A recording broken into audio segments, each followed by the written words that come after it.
একটা মেয়ে জিম করতে চায়, কিন্তু শুধু মেয়ে বলে তাকে জিম করতে দেওয়া হয় না। কখনো কি ভেবে দেখেছেন এতে তার শরীরের পাশাপাশি তার কনফিডেন্সটাও কতটা আটকে যাচ্ছে? বাবা মায়ের ভয়টা আমরা বুঝি। জিম নিয়ে নিরাপত্তা, পরিবেশ বা মেয়েকে নিয়ে নানান ধরনের কনসার্ন থাকতে পারে, কিন্তু একটা মেয়ের এক্সারসাইজ করার ইচ্ছাটাকে থামিয়ে দেওয়ার আগে তাকে বুঝে নেওয়া দরকার। কারণ মেয়েদের জন্য নিয়মিত ফিজিক্যাল অ্যাক্টিভিটিস শুধু বডি শেপের জন্য না, এটা মাসল অফ বন স্ট্রেংথ বাড়াতে, কার্ডিওভাস্কুলার ফিটনেস উন্নত করতে, মুড ভালো রাখতে এবং দীর্ঘমেয়াদে সুস্থ থাকতে সাহায্য করতে পারে। আর জিম মানেই হেভি ওয়েট তুলে বডি বিল্ডার হওয়া।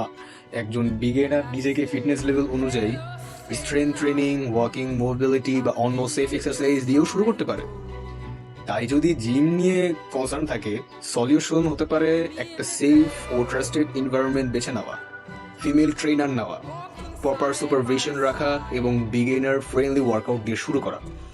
আর মেয়েদের বলছি, তোমরা শরীর নিয়ে সিদ্ধান্ত নেওয়ার অধিকার তোমার আছে, কিন্তু সেই স্বাধীনতার সঙ্গে সেফলি নলেজ আর রেসপন্সিবিলিটি ও থাকতে হবে।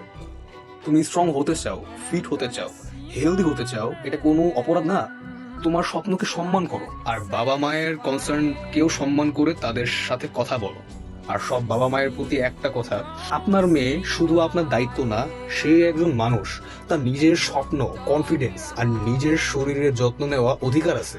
মেয়েদের নিরাপদে বেড়ে উঠতে দিন, শক্ত হতে দিন, নিজের পায়ে দাঁড়াতে দিন। কারণ একজন সুস্থ ও আত্মবিশ্বাসী মেয়ে শুধু নিজের জীবন না, একটা পুরো পরিবারকেও আরো শক্ত করে।